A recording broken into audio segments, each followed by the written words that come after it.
Tonight, we are stepping into a winter that does not knock politely, a winter that presses down from the sky, with steady weight, settles into wood and stone, creeps through wool and leather, and stays long after anyone has stopped hoping it will pass.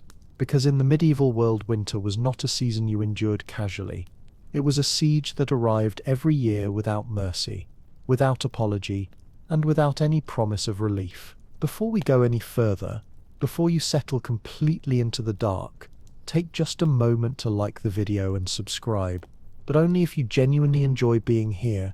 And while you're getting comfortable, tell me where you're listening from and what time it is right now. Because this story, like the winters it describes, is meant to be shared slowly together.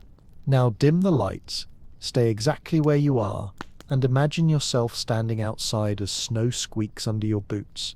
That dry, brittle sound that only comes when the cold has already won, when breath burns your lungs and wind slips through every layer, as if cloth were only a suggestion, and somewhere nearby, almost mockingly, the ground beneath your feet feels warmer than the air itself. You probably would not survive this winter if you insisted on staying upright and exposed, because above ground everything betrays you. Stone gives away heat, timber exhales warmth into the dark, wind steals whatever fire tries to hold, and every crack becomes an invitation for cold to enter. But down below, the earth does something different, something quiet and patient, something medieval people learned to trust with their lives. You kneel and press a bare palm to frozen soil, expecting pain, expecting the bite you know so well from the air. But it doesn't come, because the ground does not lash out the way the wind does. It waits steady and unmoved, holding yesterday's warmth and releasing it reluctantly. And in that moment, without theory or numbers or words, you understand why thousands of families across medieval Europe lowered themselves into the earth when winter arrived with no intention of stopping. This was not a dramatic choice, and it was never meant to be heroic. It was practical, almost boring in its logic. Because soil insulates, it slows temperature change, it buffers against extremes, and the deeper your shoulders dip below ground level, the quieter the world becomes. The wind softens, the noise fades, and your breath stops steaming quite so violently, as if winter itself has been pushed just a little farther away. You begin to dig, not in a single desperate afternoon, but over weeks, while daylight shrinks and frost threatens to harden the soil beyond reason. Your hands aching, your back protesting, because winter preparation in the medieval world was never sudden. It was rhythmic, expected, written into the calendar as surely as planting and harvest. And historians describe this not as a last resort, but as seasonal adaptation, the same way animals grow thicker coats or birds change their roots. There is a detail that often surprises people, something quietly intimate about these spaces, because in many regions families reused the same pits year after year, carefully relining them with timber, clay, and straw, repairing rather than abandoning them. And the winter home you are shaping now may have sheltered your parents, your grandparents, or people whose names were already forgotten when you were born, and that knowledge steadies you almost as much as the warmth itself. When you finally lower yourself inside, the ceiling is low, the walls curve inward, and this is not a basement beneath a house. It is the house, half buried, half built, designed to reduce exposure, to shrink the amount of surface winter can attack. And archaeologists still find the scars these homes left in the soil centuries later, quiet proof of a decision that worked. Above you the storm still howls, but down here it becomes a distant suggestion, wrapped in layers of packed earth, sound traveling differently, softened, muted, as if winter has been asked to speak more quietly. And for the first time in days your shoulders drop, because silence itself becomes a kind of shelter. Fire appears, not dramatic, not roaring, but steady, and smoke gathers near the low ceiling, stinging your eyes faintly, seeping into clothes and hair, because warmth always comes with a price, and medieval families accepted smoky air the way they accepted sore backs and cramped space, as part of the agreement that kept them alive. You sit near the hearth and notice something subtle but important. Fire warms bodies, but earth warms space. It holds heat instead of letting it race upward and disappear. And this distinction matters when survival balances on a few fragile degrees, when being warm enough is the difference between resting and shivering through the night. Historians still debate whether underground living was driven more by climate or by poverty, whether people dug because they lacked materials or because they understood cold too well. But sitting here, rubbing your hands together, feeling warmth settle instead of flee, the debate feels distant, because winter does not care about status, only exposure, and down here exposure loses its grip. Your breathing slows, fear dulls, exhaustion loosens its hold, and you begin to understand something medieval families knew without naming it, that sleep itself is a survival tool, that rest preserves strength the way earth preserves heat, and in a season that kills quietly, that knowledge mattered more than anything else. You lean back against the packed soil, feel its steady coolness, not cruel, not biting, and realize that you did not defeat the cold, you simply moved where it has less power. And once you feel that difference, once the earth shows you what it can do, it becomes very hard to imagine choosing otherwise. And this is only the beginning, because warmth is just the first secret the ground offers, and winter has many more lessons waiting beneath the surface. You notice it gradually, not all at once, the way the underground space begins to change your sense of time, because without windows the day no longer arrives loudly. It seeps in softly through habit and temperature, through the moment when the fire needs tending again, through the slight chill that settles just before dawn, and medieval people learned to read these signals the way sailors read tides, because underground living demanded attention rather than clocks. The earth around you feels constant, but not static. It breathes slowly, releasing warmth it absorbed yesterday and the day before that. And this resistance to sudden change is its greatest gift, because above ground winter works fast. Wind strips heat in minutes, frost creeps through stone in hours, but down here temperature moves at a glacial pace, and even during the worst cold spells the space hovers just above freezing. That small difference that separates endurance from despair. You press your palm to the wall again, and feel it, cool but not hostile, absorbing your body heat gradually, instead of stealing it outright. And this quiet exchange happens all night long, your warmth spreading outward, the earth holding it gently, returning just enough to keep you alive, a conversation measured in degrees rather than words. The smell of this place settles into you, earth, smoke, old wood, damp straw, a scent medieval villagers carried with them through the winter months until it became invisible to them, and later travellers often remarked on it with discomfort, never realizing that this smell was the perfume of survival, the mark of someone who had chosen warmth over windburn.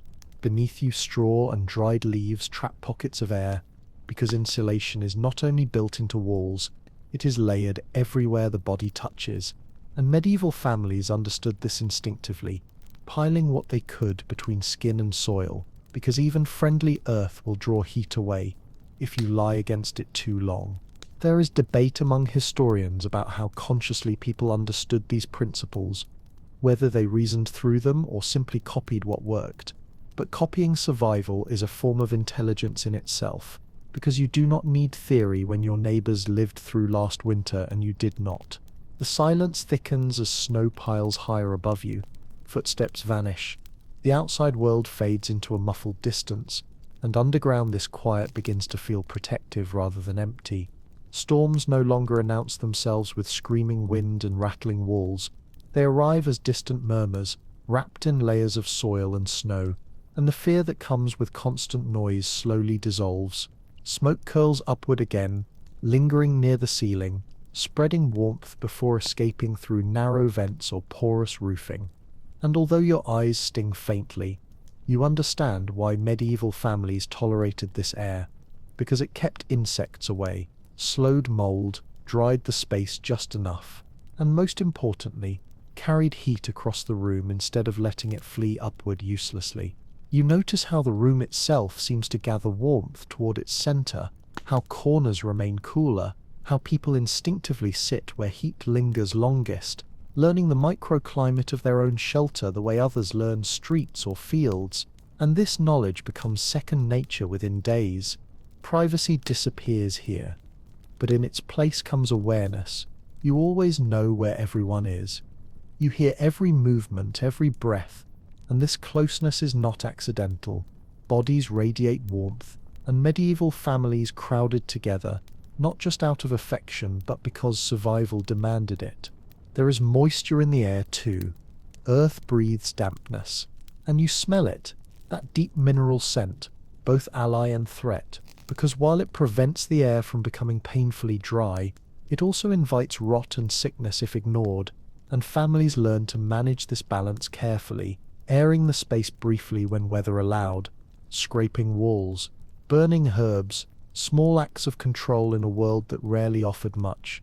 Above-ground castles loomed with stone walls thick and impressive, yet colder than these humble pits, because stone leached heat relentlessly, and even roaring fires could not overcome its appetite. A contrast that still surprises modern listeners, that peasants sleeping half underground were often warmer than lords wrapped in tapestries above frozen halls.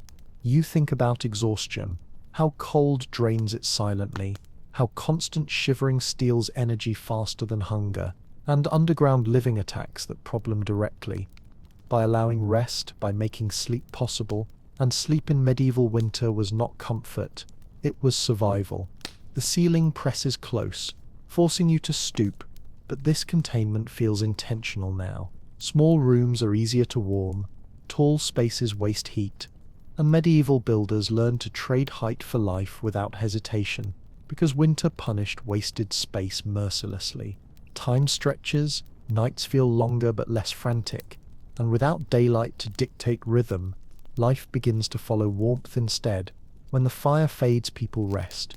When it flares, they wake, and the household becomes its own small world governed by embers rather than sun. You lean back again, listening to nothing but breathing and the soft murmur of fire, and realize that underground living does not eliminate winter. It reframes it, turning an overwhelming force into a distant pressure, still present, still dangerous, but slowed enough to negotiate with. And as you sit there, feeling warmth settle into muscles that were stiff only hours ago, you begin to understand why medieval families return to this choice again and again, not because it was pleasant, not because it was beautiful, but because it worked, quietly, reliably, when so many other solutions failed. Something subtle begins to happen.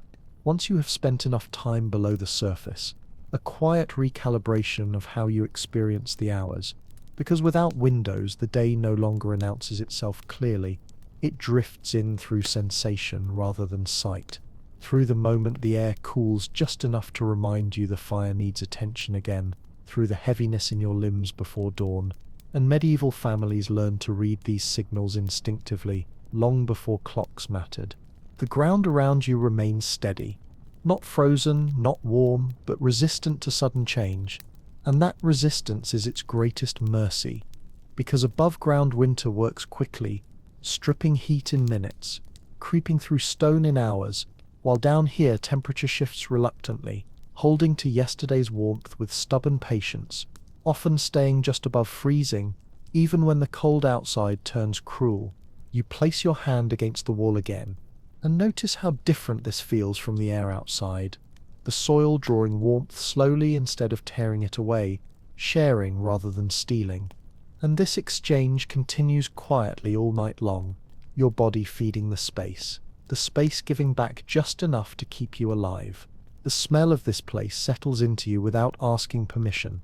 Earth and smoke and old timber blending together, the scent that clung to medieval villagers through the long months until it stopped registering at all, a smell later travelers found unsettling without realizing it marked people who had learned how to last. Beneath you, straw and dried leaves trap air, the way thick cloth does, because insulation is not limited to walls and ceilings.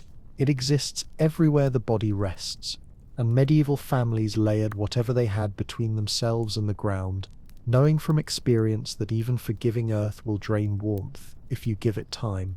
There is still debate among historians about how consciously people understood these principles.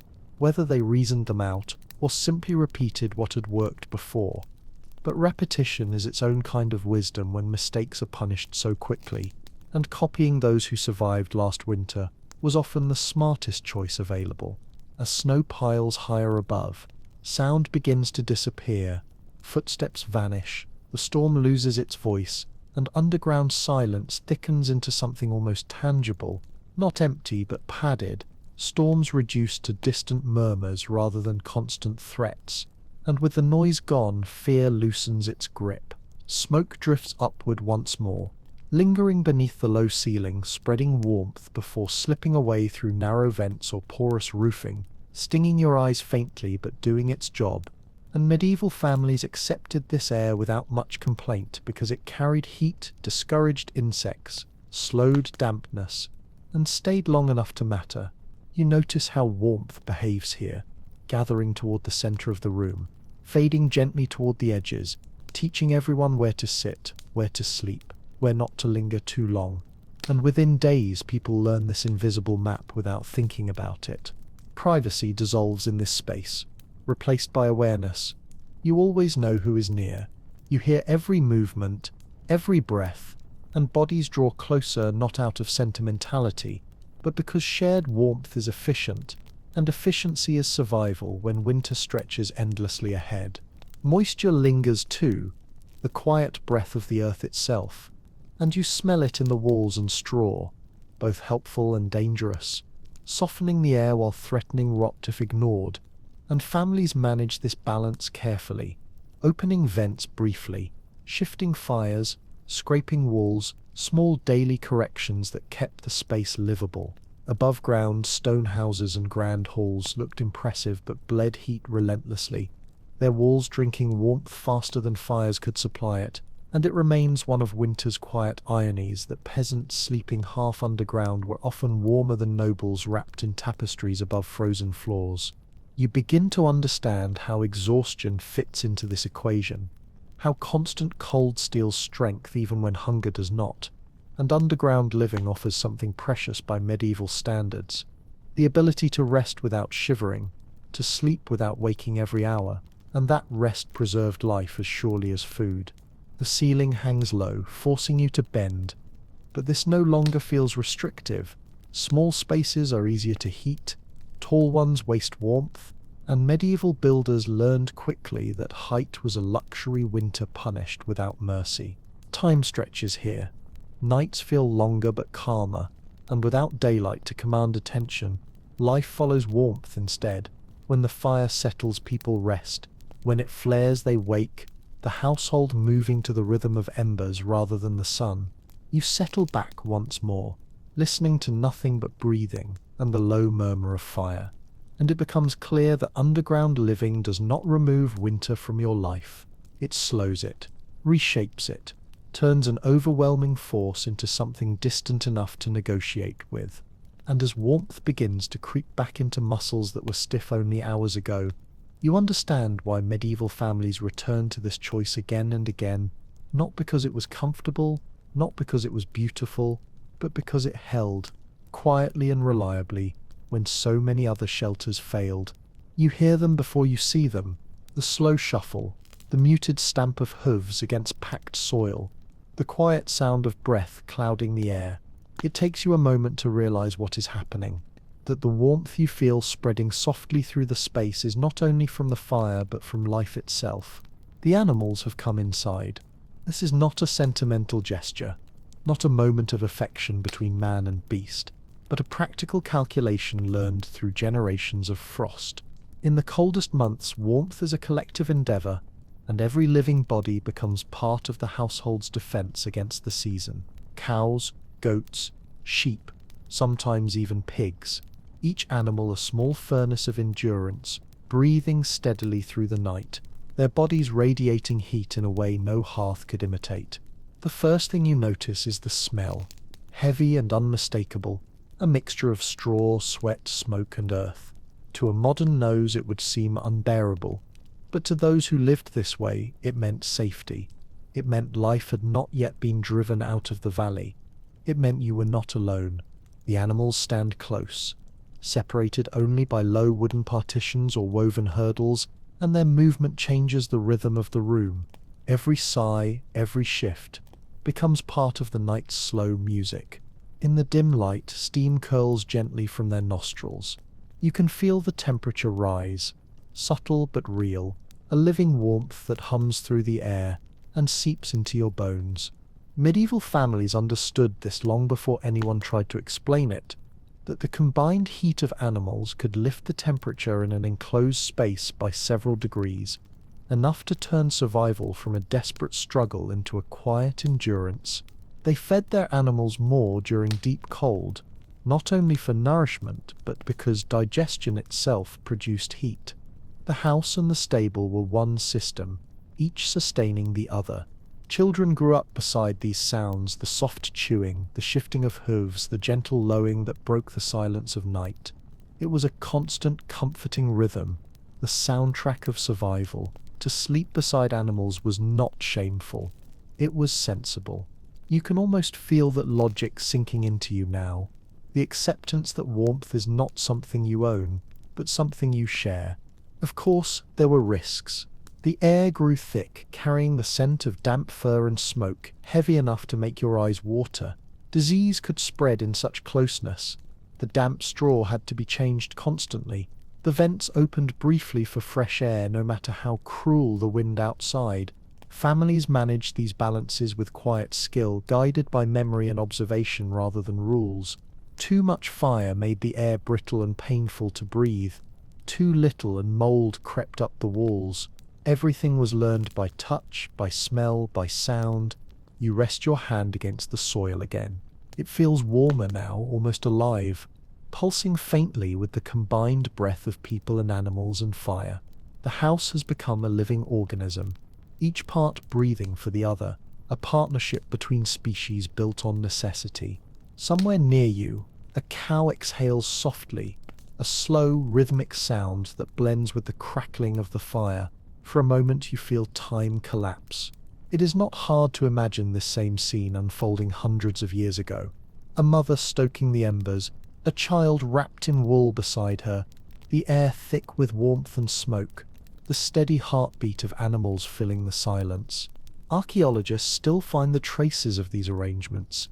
Shallow troughs carved into earthen floors, drainage channels, hoof marks pressed into soil alongside human footprints. Each mark tells the same story: survival through cooperation, warmth drawn from anything that could give it. Living this way was not pleasant, but it was balanced. Every breath mattered, every ember counted. The line between human and animal blurred, not out of sentiment, but because winter blurred everything. You shared air, you shared heat, and in doing so you shared endurance. And as you sit there now, half in the dark, surrounded by the quiet hum of living bodies, you realize something profound, that in the worst winters, warmth was not a possession. It was a conversation. The earth held part of it, the fire borrowed some, the animals carried the rest, and between them all, humanity found a way to stay alive. You lean back, eyes half closed, the air heavy but forgiving, the ground steady beneath you. Above, the wind howls against the frozen world. Down here, the warmth lingers like a promise. And for a few slow, suspended hours, winter feels distant enough to forget. You begin to notice it slowly, not as a sudden discomfort, but as a presence, the way the air changes. Heavier now, thick with the breath of fire and life. Smoke does not rush out the way you expect it to. It drifts, lingers, gathers like a cautious guest who has decided to stay. You watch it curl and fold beneath the low ceiling, a pale, living mist that softens everything it touches. This is not an accident. This is the design. In most underground or half-buried dwellings, there was no true chimney as you imagine one now, no clear escape for the smoke. Instead, small vents carved into the walls or roof allowed it to seep away slowly, reluctantly, spreading warmth before surrendering to the wind. Medieval families understood that smoke, though stinging and imperfect, was another form of insulation. It trapped heat, suspended it in the air long enough to make a difference. You take a slow breath and feel it burn faintly, the kind of ache that makes your lungs aware of themselves. The first instinct is to cough, but after a while your body adapts. You begin to breathe differently, shorter, slower, matching the rhythm of the space. People back then didn't call it adaptation, they simply called it living. The ceiling is stained dark, the color of soot and age, each layer a memory of nights survived. Firelight reflects faintly on the sheen left behind, flickering in soft, uneven glows.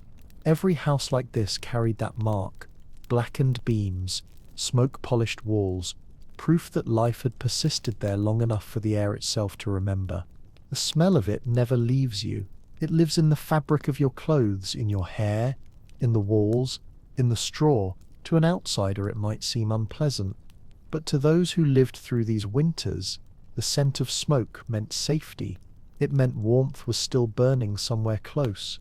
There are accounts from later centuries describing children who coughed when they stepped into fresh winter air, their lungs so accustomed to smoke that clean air felt sharp and cruel. Comfort, it seems, is not always the same as purity. You notice how the fire is built low, not tall. Flames lick outward instead of upward, their movement careful and efficient. The warmth spreads horizontally, pressing close to the ground where bodies rest.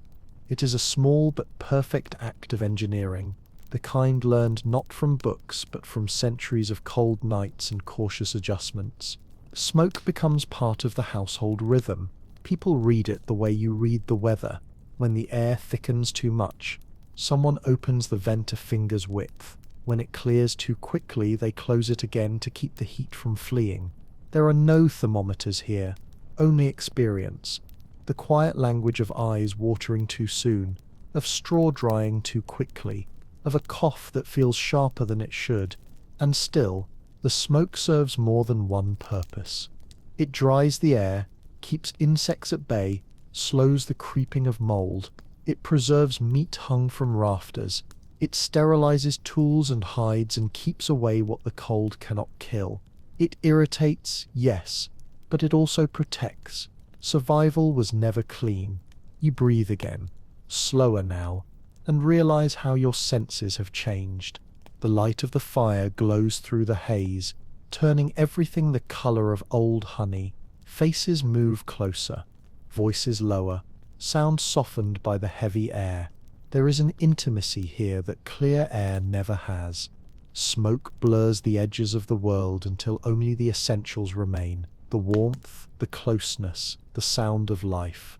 Historians still argue whether people understood the long-term harm of breathing this way, but it doesn't matter much when the alternative is frostbite or death.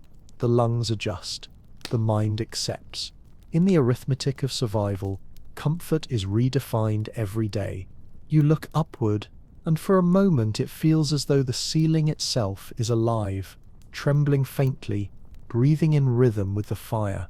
The house exhales through its vents. Just as you do, everything here participates in the same slow cycle. Inhale warmth, exhale smoke, endure. When the night deepens and the air thickens again, you find your eyes closing without meaning to. The warmth has weight now. The smoke presses gently against your skin, and you no longer fight it. The world above can rage and howl as it pleases. Down here the air may sting your eyes, but it holds your life in place. And as sleep begins to pull you downward, you understand what the people of this age already knew, that survival was not about purity, or even comfort. It was about balance. You accepted the sting of smoke because it gave you warmth. You endured the darkness because it preserved the fire. You lived with the imperfect because perfection had no warmth at all. You begin to notice it not through hearing but through the absence of it. The way the world above slowly disappears. Wind no longer roars. It sighs. Snow no longer strikes. It settles.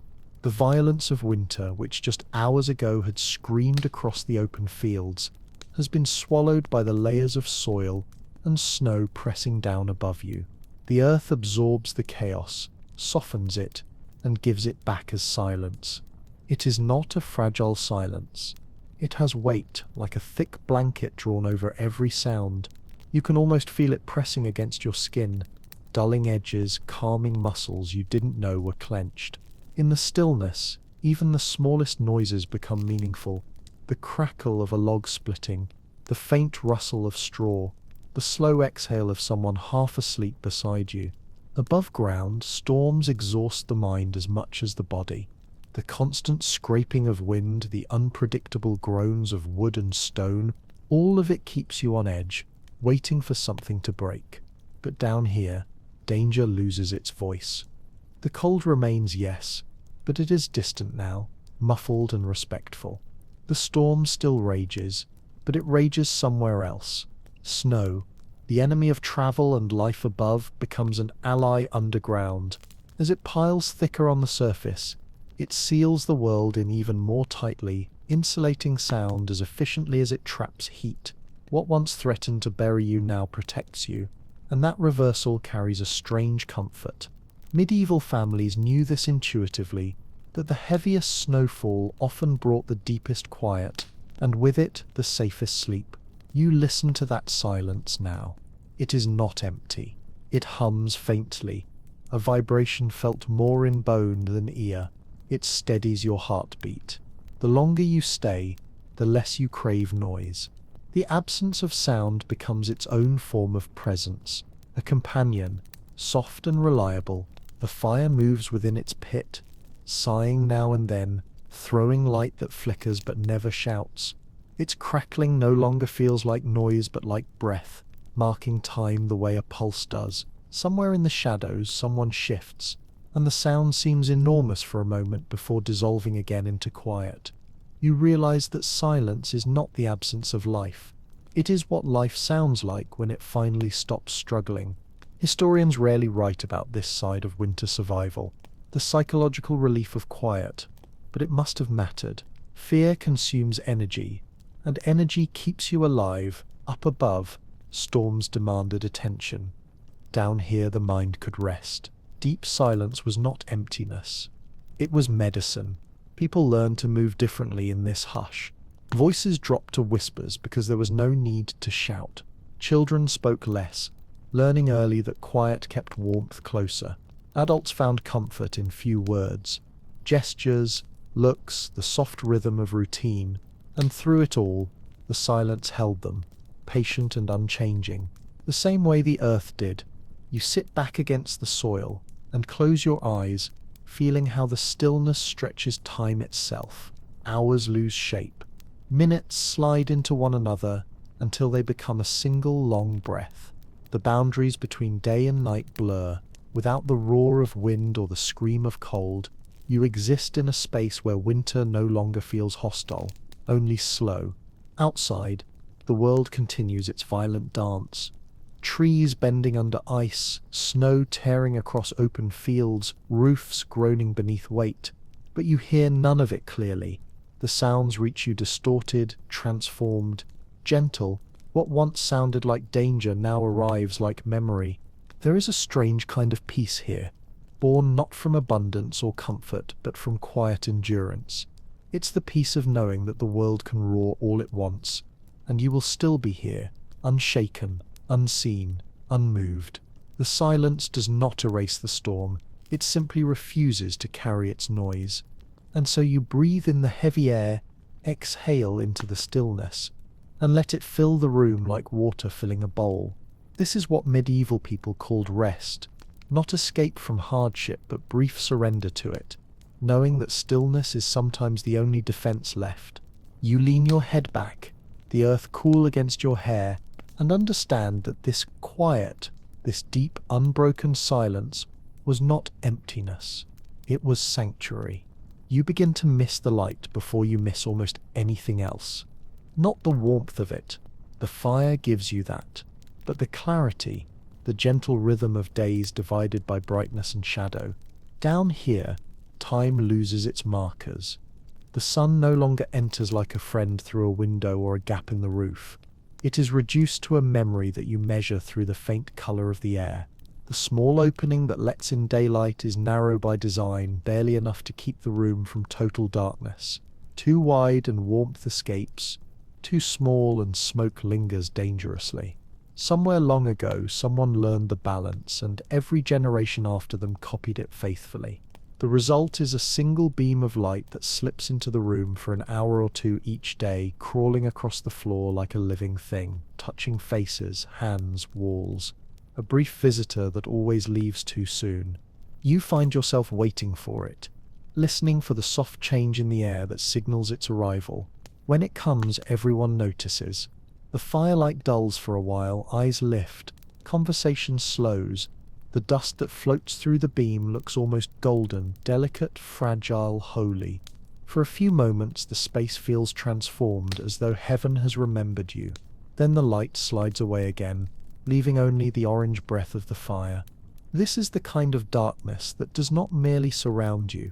It changes how you think. At first it feels oppressive, too deep, too complete. But then something strange happens. Your eyes adjust, your hearing sharpens, your touch becomes your guide. You learn the shapes of things through contact instead of color, the layout of the room by instinct rather than sight. Darkness ceases to be an enemy. It becomes a familiar terrain. In this kind of living, light is a currency. You spend it carefully. A candle is not something you burn for comfort. It's something you save for precision, for sewing, mending, preparing food, or tending a wound. Every flame is purposeful. People learn to do simple tasks by feel, weaving, sorting, grinding grain. The hands know more than the eyes hear. The fire itself becomes the only real measure of time. When it burns high, day continues. When it fades, night arrives. There is no distinction anymore between the two. They flow together like breath, one endless loop of dimness and glow. You realize that the body learns this rhythm faster than the mind. Sleep comes in segments, brief dips into rest between tending the flames or checking the vents. Waking feels gentle, like surfacing from deep water rather than opening your eyes to a new day. Sometimes you catch your reflection in a pool of water or polished metal and barely recognize it. The skin looks pale, eyes darker, shadows carved deeper, but there is also a calm there, a stillness that belongs to people who have accepted that they will not see the sun for a while, and that it is all right. The loss of light changes sound too. Words seem softer, less certain. People speak less, not because there is nothing to say, but because silence fits the space better. Darkness teaches restraint.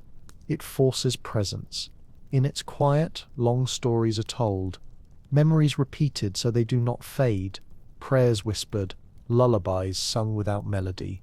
The room becomes both shelter and memory vault, holding more than bodies, holding time. Historians sometimes write that medieval people were afraid of darkness. That night belonged to spirits and danger. Maybe that was true above ground, where forests hid wolves and thieves. But down here, darkness is not a threat. It is protection. It is privacy. It is rest. You sit near the fire again and watch how it paints the faces around you. Eyes gleaming, mouths soft, every emotion magnified. Firelight hides nothing. It exposes and forgives at the same time. Shadows gather in the corners like old friends, and you begin to see beauty in them too. Not absence, but depth. Children grow up in this half-light, their world shaped by glow and shade. They will remember the warmth, the closeness, the smell of smoke, but more than anything, they will remember the rhythm of the light that came and went like a heartbeat. Never enough, but always returning. And as you sit here tracing the movement of that fading beam on the wall, you realize that darkness is not the opposite of life. It is what makes warmth visible. The fire burns more brightly because it burns against so much shadow. The silence feels deeper because it exists beneath so much weight. You exhale slowly, watching your breath shimmer in the dimness, and it occurs to you that this darkness, this endless night beneath the soil, is not a punishment. It is a cocoon. It slows the world enough for you to survive it. After a while, you start to sense another presence in the room, quieter than smoke, slower than cold, moisture. It arrives without warning, slipping through cracks and soil, breathing softly through the walls. You don't see it at first. You feel it. A faint chill clings to the skin. A heaviness settles in the air. Dampness is the patient adversary of those who live below ground. It is not the enemy you can fight once and win. It returns every night, drawn by warmth, fed by breath. Even now, as the fire burns low and steady, you can see it collecting along the edges where earth meets timber, tiny beads forming, merging, vanishing again. The soil sweats when it holds too much life inside it. Medieval families knew this. Though they did not speak about it in scientific terms, they felt it in their joints, in the way straw darkened too soon, in the faint scent that warned of mold before it showed its face. Moisture was both companion and threat, softening the air yet slowly undoing everything warmth had built. You press your hand to the wall and feel it cool, almost breathing. It is not cold like the air outside. It carries a pulse, faint but persistent. Too much of it, and sickness spreads. Too little, and the air cracks throats and lips, until sleep becomes painful. There was always a balance to find, always a negotiation between dryness and damp. The fire does more than heat. It dries. Its flame reaches toward the damp patches and whispers them away. Families would angle their hearths carefully, not only to share warmth but to push back moisture. Smoke helped too. It carried away what the air could not absorb, sterilizing the corners with its bitterness. It stung eyes, yes, but it kept mold asleep. You look down and see the floor sloping slightly toward the door. That too is deliberate. A small channel carved in the packed earth guides stray water away, not much, just enough to save bedding, food, and firewood from slow ruin. Archaeologists find those grooves centuries later, etched like signatures of survival, proof that people understood how to speak to the ground. Clay mixed with ash often lined these walls. The ash absorbed moisture. The clay sealed it in. Together they formed a skin that could breathe but not rot. No two mixtures were exactly alike. Each family had its own recipe, learned from failures. Some used straw to bind, others added a handful of dried dung, a trick that sealed cracks and trapped warmth while masking the smell with smoke. It sounds crude, but the earth responded well to what came from itself. You hear someone stir beside the fire, lifting a cloth to check the walls, running fingers across the darkened surface. It is a nightly ritual, checking the breath of the house. Damp walls meant trouble, dry ones meant rest. Children were taught to notice it too, to sniff for sourness, to feel for slickness, to warn before sickness began. Survival was not loud, it was careful. When the air grew too thick, someone would open a vent. A sudden rush of cold sliced through the room. Shocking but clean. For a moment you could almost taste winter again, sharp as iron. Then the vent closed. Warmth returned and the balance restored itself. These small corrections, repeated hundreds of times through the season, kept the house alive. Clothes hung from beams to dry, tools suspended near the ceiling where the smoke was warmest. Even food found its place there. Roots, herbs, salted meat, kept away from the damp that crept along the ground. Everything had to learn where it belonged in this layered environment. The driest at the top, the most enduring at the bottom. You breathe in deeply now, and the air feels lighter, cleaner. The fire crackles softly, and the scent of earth replaces the sourness that lingered before. Someone adds ash to a wet patch. Another stirs the embers to life. These gestures are small, almost invisible, but they are the difference between living well and merely lasting. There is a quiet truth buried in this constant care. Warmth alone is not survival. Warmth without dryness betrays you slowly. Damp warmth deceives, feels kind at first but seeps into lungs and straw alike until both begin to rot. Medieval families learned this through bitter repetition. You realize, sitting here, that the earth listens. It accepts your adjustments, responds in its own pace. Too heavy a hand, and it cracks. Too little, and it drowns. The lesson is patience. The same patience winter demands. Outside, Snow keeps falling, sealing the house even more tightly, turning danger into insulation. Inside, balance holds, just enough warmth, just enough dryness. A fragile peace negotiated between fire, soil, and willpower. You close your eyes for a moment, feeling how the air no longer clings to your throat. The house feels alive again, breathing with you, waiting with you. You have learned to listen, to feel when the earth grows heavy, and when it relaxes. This too is a form of understanding, not through words or knowledge, but through attention. And somewhere between the weight of soil above and the pulse of fire below, you begin to sense what these families must have felt after so many winters survived. A quiet gratitude for the ground that both threatened and protected them, for the fragile truce that let them see another spring. You begin to understand as winter deepens that the cold never feels the same from one place to another. Even the earth has its moods. In the far north it hardens early, brittle as glass, locking itself against shovels and spades before autumn has finished. Farther south it stays soft longer, breathing moisture, unpredictable as the sea. Medieval people learned this not from maps or measurements, but from listening to frost, to soil, to the shape of wind. Every region taught its own lesson. In the frozen plains of the east, where the wind never rested and snow lay heavy enough to bury fences whole, families dug deep, almost completely beneath the surface. The entrances faced away from the prevailing wind, hidden in the lee of a slope. Snow became their ally there, pressed thick above the roof like a second ceiling, trapping heat and silencing the outside world. These homes were not dark prisons but quiet cocoons, warmth kept by the sheer patience of soil and snow. Farther south, where winters came and went like passing moods, the approach changed. The houses were shallower, dug into gentle hillsides rather than open plains. Moisture, not cold, was the enemy here, too deep, and the walls would sweat until everything rotted. So families learned restraint. They carved half homes, part buried and part breathing. Airflow mattered more than insulation. The entrances faced the sun. Ventilation shafts were larger, and drainage channels ran like veins beneath the floors. Survival depended on flexibility, not fortitude. In the west, along coasts where salt winds came mixed with rain, the challenge was different again. There the ground was soft and shifting. Sand refused to hold shape, and the sea's breath corroded everything it touched. So people built differently.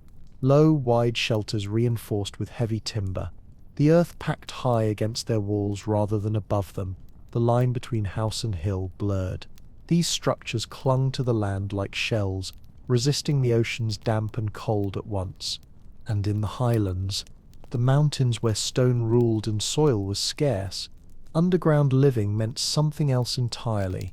Families carved their shelters into slopes, using cliffs as natural roofs, the mountain itself as a wall. Snow slid off before it could settle. Drainage came easily, and cold air could not reach the inner rooms. They called these places by local names now long forgotten, but they followed the same logic as every other buried home. Use what the earth offers and never ask it to give more than it can.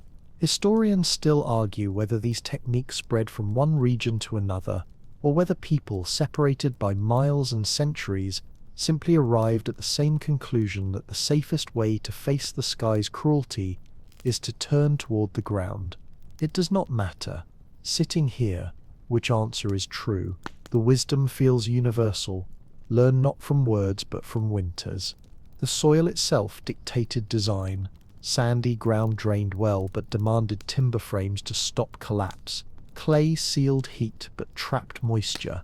Loam, that soft, rich blend between, became the most forgiving of all, holding warmth and breathing just enough to dry. Families learned to test their earth before digging.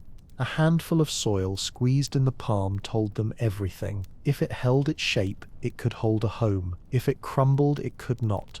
You imagine them now, walking the frozen edge of their fields before the first snow, reading the land the way others read scripture, where snow lingered longest, where puddles refused to drain, where grass stayed green even in frost.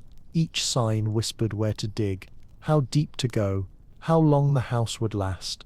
Archaeologists find traces of this understanding everywhere.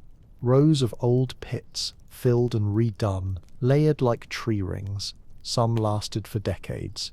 Others were abandoned after a single harsh season when the ground betrayed them. But even in failure, there was learning. Each collapsed roof taught someone else how to brace the next. Each flooded floor taught how to slope the earth more carefully. The land was not conquered. It was negotiated with. And so, across a continent, beneath the snow and silence, a network of unseen homes once pulsed like veins, shallow in some places, deep in others, each breathing the same slow rhythm of heat and patience. The knowledge moved without maps, carried by travelers, by marriage, by rumor, by memory. What worked survived. What didn't vanished quietly. You sit here now beneath a ceiling of timber and earth, and you feel that continuity. The soil that warms you tonight is the same soil that warmed others 1,000 miles away, 1,000 winters before. You share their solution without ever having met them. The ground makes kin of strangers. And perhaps that was the quiet genius of these buried homes. Not that they were clever or comfortable, but that they were adaptable. The cold changed, the land changed, people changed, and yet the idea endured. Dig where the wind cannot find you, build where the earth remembers warmth, and trust that survival does not need to be perfect to be enough. You begin to smell it before you see it. The faint, earthy sweetness of stored food, a scent that carries both relief and discipline. In the corner where the air is coolest, the soil dips slightly, forming a small hollow lined with wood and clay. It is not a luxury, it is survival. This space is the heart of the home, the pantry, the vault, the promise that the world above may freeze, but life below will continue. Here, time moves differently. Above ground, frost destroys everything it touches, but below, the temperature never strays too far in either direction. The earth slows everything. Decay, hunger, worry. It becomes the quiet steward of what little people had managed to save. You move closer and see how carefully everything is arranged. Root vegetables lie layered with straw and dry leaves, carrots, parsnips, turnips, beets.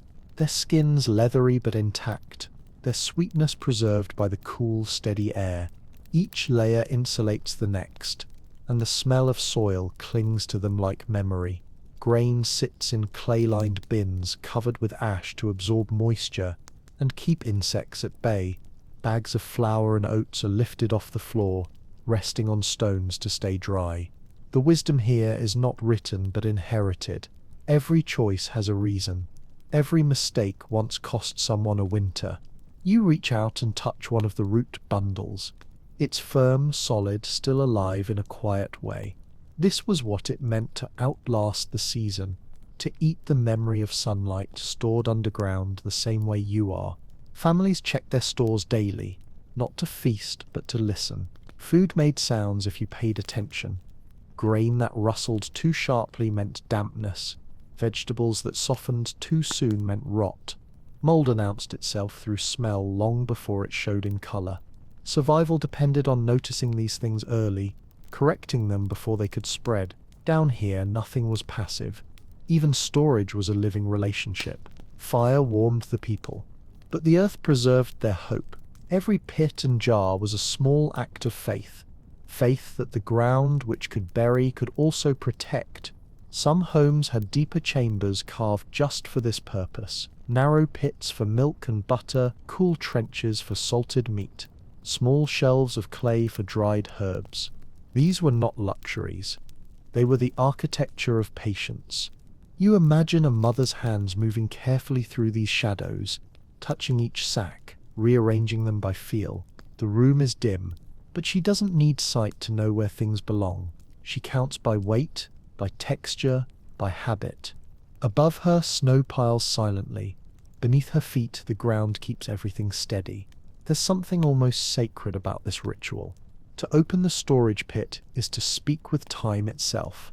The food here was gathered months ago, when the world was still green, when bees still worked and rivers ran freely. Each bite now is a memory of warmth, a promise that seasons turn, that nothing dead stays dead forever. Historians often call these spaces primitive, but standing here you understand how refined they truly were. The temperature remains constant because the earth remembers. It resists sudden change. Air moves slowly through narrow vents, just enough to keep rot at bay without stealing the cold. This balance, fragile, deliberate, learned through endless trial, was what kept families alive. Even the fire respects this place. It's kept far enough that smoke doesn't taint the food, close enough that frost doesn't creep in. The walls here are darker, not from soot but from touch. Generations of fingers brushing soil smooth while reaching for another day's meal. You can almost hear them still, their voices soft in the low light, speaking about weather, about neighbors, about spring. Food down here is more than sustenance. It is continuity.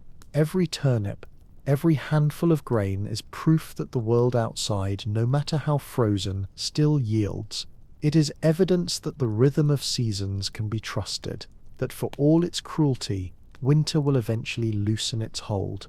You take a deep breath, and the scent of stored life fills your chest.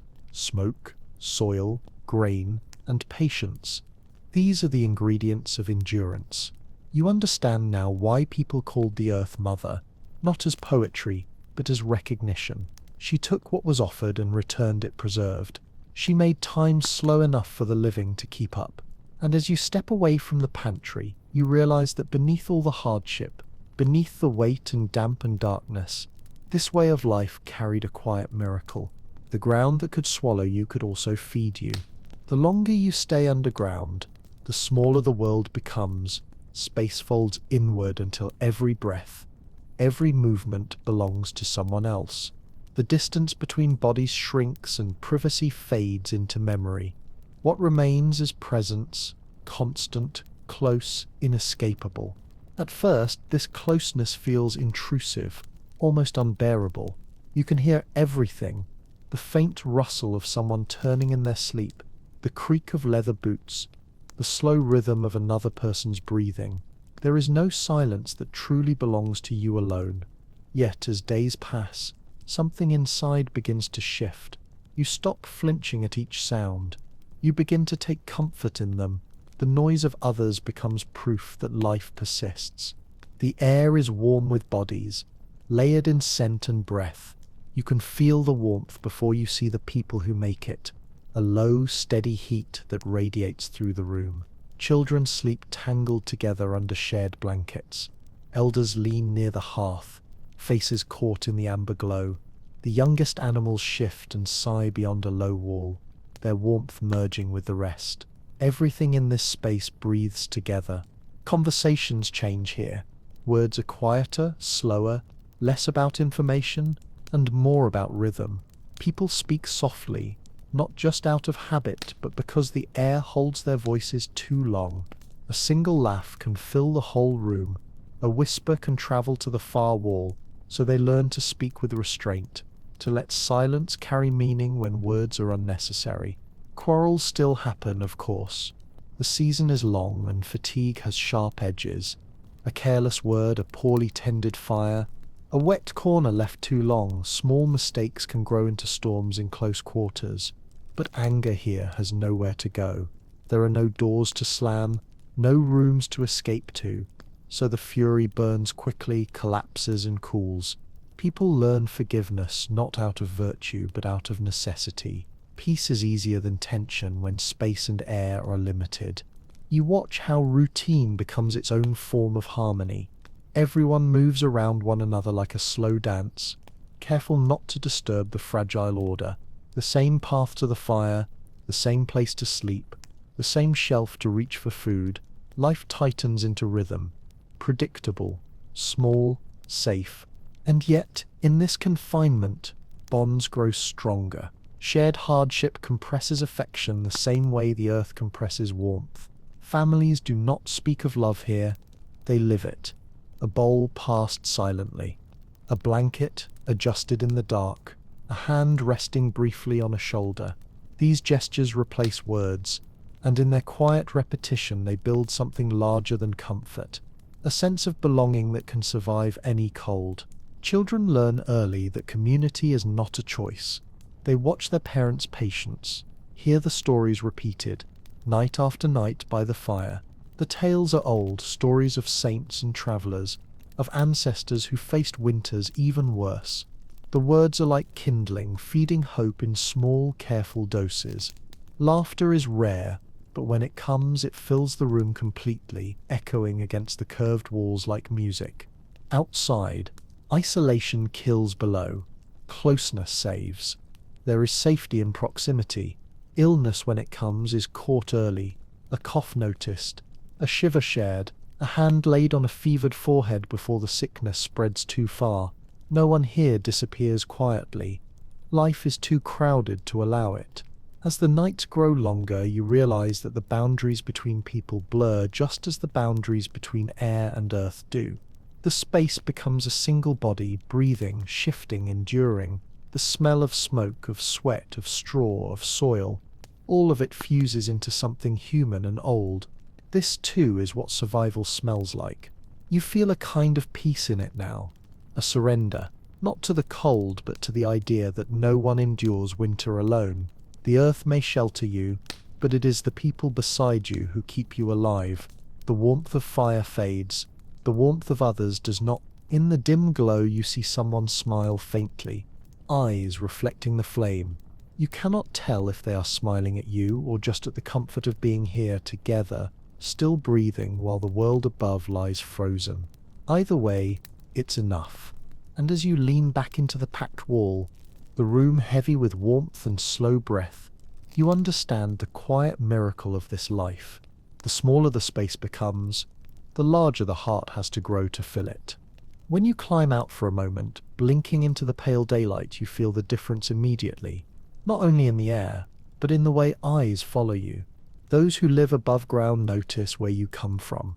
They see the low entrance, the slope of earth pressed into a roof, the faint trace of smoke seeping through snow. They know to live beneath the soil means something in a world that measures worth by height. Castles rise, cathedrals point toward heaven. Even the smallest wooden house lifts itself proudly above the frost. To dig downward is to choose humility, or to have humility forced upon you.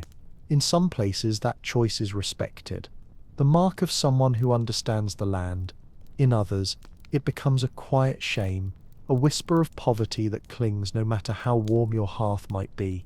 You feel that judgment like a second cold, one that seeps through skin in the form of glances. People will talk of how the earth people live, the diggers, the burrowers, those who prefer dirt to daylight. They say it half in jest, half in suspicion. In villages where fortune rises and falls with the harvest, difference always breeds stories. Some say those who live underground are hiding from taxes or tithes. Others call them wise, claiming their fires never die even in the cruelest blizzards. The truth, as always, lies somewhere unremarkable. Most who lived beneath the ground did so because it worked, because timber was scarce, because stone was too dear, because survival does not wait for pride. Still, medieval life was a web of appearances, and a roof of earth carried its own weight of meaning. You imagine a family stepping out after months of snow, faces pale, clothes smelling of smoke and clay. The villagers glance up from the thawing fields. No one says anything cruel, but the silence itself feels like a question. For a moment you see yourself as they do, not an equal, but someone from below, someone who chose darkness over the open world. And yet beneath that divide, there is a quiet defiance. The ones who lived underground were not helpless. They were observant. They built homes that outlasted storms, that shattered barns and noble roofs alike. Their hands were black with soil. Yes, but the soil had kept them alive. In a way, they were closer to the truth of the season than those who sneered at them. For all its hierarchy, medieval society had moments when necessity erased the ladder. When cold descended, stone and silk failed alike. The lord in his hall and the farmer in his pit both huddled close to the same small fire, their differences briefly dissolved by the wind. The earth did not care who you were.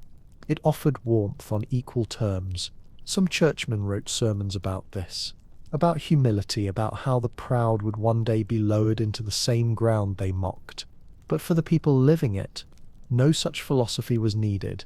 They already knew that the ground was both cradle and grave.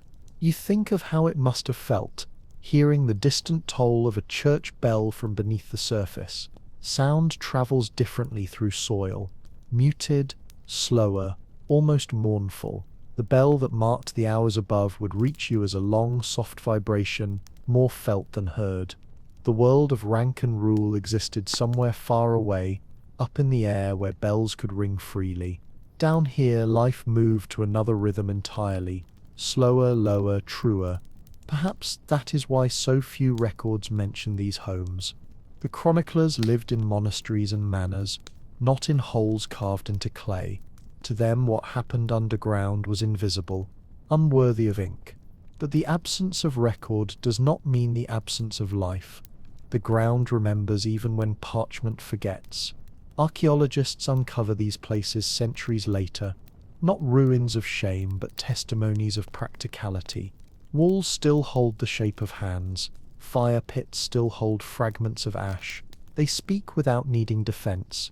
You feel the weight of that dignity now, that quiet strength. To live beneath the ground is to accept the truth that survival matters more than appearance.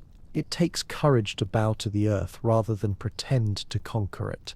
The warmth that gathers around you tonight is proof enough that they were right. And as you sit again by the fire, smoke curling gently upward to vanish into the slow breathing of the soil, you understand that status means very little when measured against endurance. The high walls above have crumbled 100 times. The pits below are still here, still sheltering what matters. You lean back, the ceiling low, the earth firm behind you, and realize something simple. The world might forget the names of those who lived underground, but it still depends on the wisdom they left behind. You hear it before you understand what it is. A low, distant sound that hums through the soil like a heartbeat older than your own. The church bell. It does not ring sharply down here. It murmurs, softened by layers of earth. Each toll arrives late, blurred, as if time itself has thickened on its way down. It reminds you that the world above still exists, that there are people standing in open air, snow catching on their cloaks, turning their faces toward the steeple. The sound spills freely through the cold. Down here you receive only the echo, and somehow the echo feels more holy. Faith changes shape underground. It loses its grandeur but gains weight. There are no stained glass windows here, no stone altars glowing in candlelight. The altar is the hearth. The flame flickers and leans, and for a moment, every face glows with the same reverence. The prayers are quieter, spoken less as petitions and more as reminders. Not deliver us, but help us keep going. Not grant us warmth, but let the fire not die tonight. Religion here is not ceremony. It is rhythm. It happens every time someone feeds the fire, every time someone divides bread carefully so that all may eat. In a world stripped bare by cold, mercy becomes its own form of worship. The act of surviving together feels like grace. Still, symbols endure. A small cross carved into the wall near the entrance catches faint light when the door opens. Someone traced it there months ago, maybe years before the frost arrived. The mark is simple, uneven, but it means something enormous. It says, this is still within God's sight, even if the sun cannot reach it. You picture a family gathered near that mark, a whispered prayer before eating, a child repeating the words softly, half out of belief, half out of habit. The ground hums faintly beneath them, carrying the last vibrations of the bell. It feels almost alive, as if the earth itself is listening. In some regions, priests once visited these homes during Epiphany or Lent, stooping low to fit through narrow doors, robes brushing against clay walls. They blessed the fire, sprinkled water that hissed when it met the heat, and spoke of resurrection in places that already felt like graves. For those living below, those visits mattered deeply. To be seen, even briefly, was to be remembered by heaven. But faith did not wait for priests. It grew out of routine, out of gratitude that the roof had not collapsed, that the bread had lasted, that another morning had come. People thanked God for smoke that stayed where it should, for animals that survived the frost, for children who woke without coughing. Their prayers were practical, shaped by need, but no less sincere. There is an old belief whispered in chronicles, that the earth itself was part of the divine body, that its warmth was God's mercy made physical. To live within it was not to descend, but to return. You feel the truth of that now. The soil does not reject you. It holds you. It breathes with you. It becomes a chapel without walls, an ancient cathedral of clay and patience. You stare into the fire until your eyes blur. The flames bend and twist, their movement hypnotic, their light soft as candlelight through old glass. You realize that in the quietest places, faith does not need words. It needs only endurance, to tend the fire, to share the food, to keep the breath of the living steady in the dark. Somewhere far above, the church bell rings again, faint, delayed, tender. The sound travels through snow and soil, and finally reaches you, transformed into a vibration that moves through your chest, like a heartbeat, not entirely your own. You listen, eyes closed, and think, perhaps heaven was never above us. Perhaps it was always below, in the ground that shelters, in the warmth that waits, in the silence that forgives. The fire cracks softly, and someone murmurs Amen, not loud, not formal, but enough to let the dark know that it has not won. It doesn't happen all at once. The change begins so gently that you could almost mistake it for imagination. A whisper of warmer air near the entrance, a drip of water somewhere above, a loosened sound in the earth. The frost still holds its claim, but it no longer feels eternal. Beneath the packed soil, the ground exhales softly for the first time in months. Someone opens the vent a little wider, and this time the cold that enters does not sting. It carries scent, faint, almost forgotten, of damp bark, melting snow, something green waiting in the distance. It's not spring yet, but the promise of it travels ahead like a rumor. You move closer to the entrance, drawn by instinct more than curiosity. Light touches the wall in a thin blade, so pale it seems afraid to enter, but it enters anyway, and the color of the earth shifts from brown to gold. Shadows begin to wake. For a long time you simply stand there, listening, not to people, not to animals, but to the silence changing its tone. The fire burns smaller now, the flames lower, the smoke clearer. Heat no longer feels like defense. It feels like habit. You notice how slowly your breath leaves your body, how still the air has become, as if the world itself is holding its breath before moving again. Outside, snow still covers everything, but its edges glisten, the surface softens, drops slide from the eaves, striking with small regular sounds. The world above begins to make noise again. Gentle, uncertain noise. A thaw is not an event. It's a negotiation. Winter never surrenders. It withdraws step by step, testing your patience. You rest your hand against the doorframe and feel the vibration of water moving through the soil.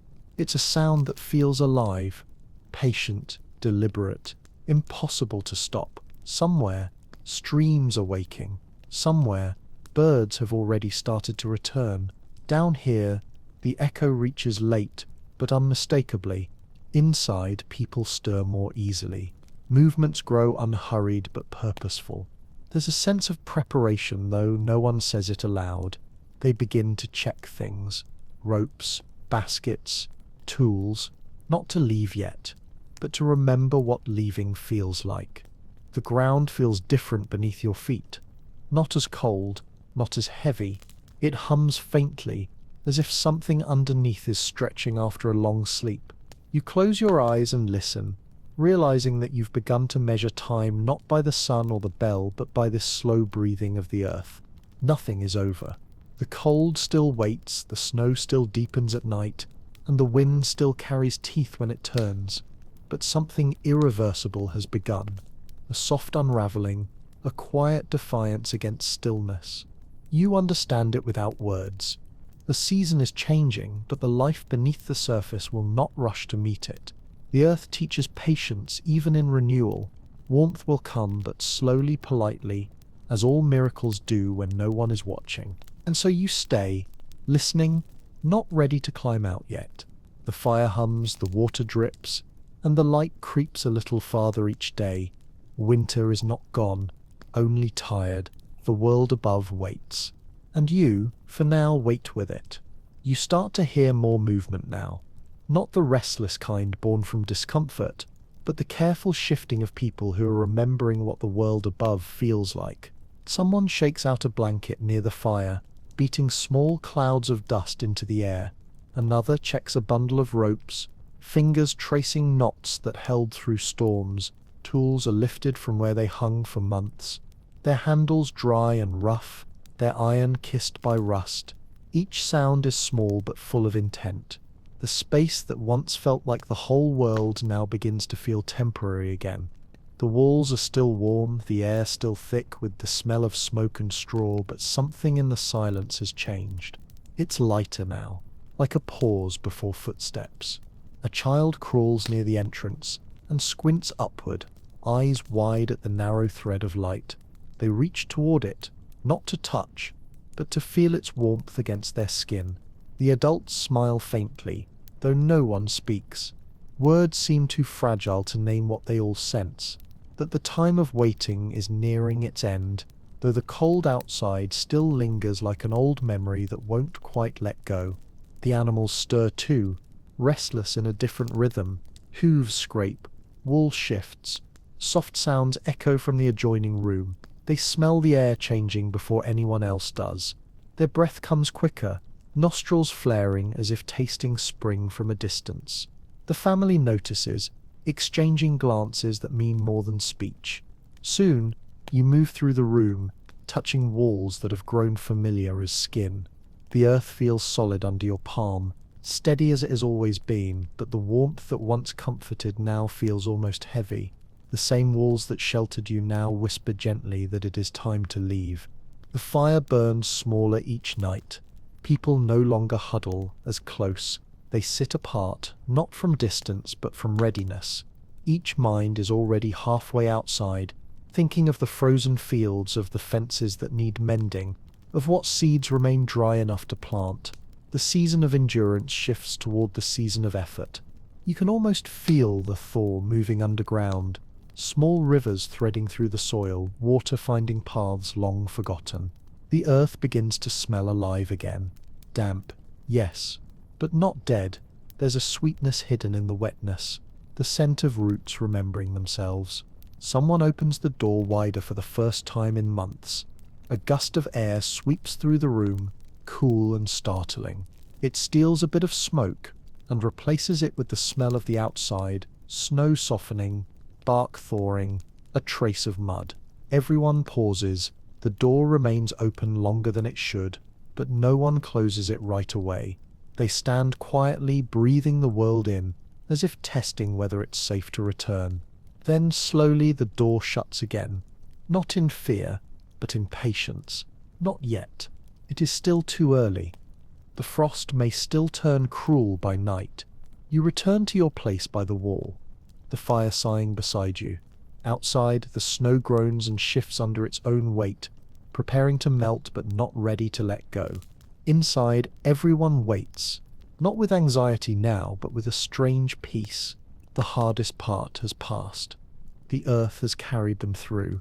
You lie back and listen to the muffled sound of dripping water somewhere above, rhythmic and soft, like the ticking of a clock that has just started again after a long silence. Each drop says the same thing: soon. And for the first time, the word doesn't sound like hope or fear. It just sounds true. At first, it feels wrong to open the door fully. The hinges groan, stiff from months of frost and silence. The sound startles everyone. It seems too loud, too alive after so much stillness. A sliver of daylight cuts through the room, thin and unfamiliar. Dust stirs in its path, and for a moment the light itself looks like something solid, a blade of warmth piercing the air. No one rushes. Stepping outside after so long underground isn't celebration. It's something quieter, almost cautious. You have lived so long by the rhythm of fire and breath that sunlight feels alien, too large, too bright, too quick. You squint as it touches your face, and it burns not with heat but with memory. The snow near the entrance has shrunk into shallow drifts, soft and porous. Footprints don't crunch anymore. They sigh. The world above smells sharp. Wet bark, thawing hay, the faint sourness of melting frost. You breathe in deeply, and the cold air fills your lungs with a kind of sweetness you had forgotten existed. Around you, others begin to emerge, one by one, blinking against the sky. No one speaks for a while. Words would only break the fragile spell of the moment. The silence above ground feels enormous compared to the dense hush below. Here the wind moves freely again, brushing faces, tugging at cloaks, reminding you that the air still belongs to no one. Children are the first to laugh. Not loud, but sudden, bright, uncontrolled. The sound startles a flock of birds from a tree nearby, and their wings explode into the light like pieces of night taking flight. Everyone looks up. The birds rise, turn, vanish into the horizon. For a long time, no one lowers their gaze.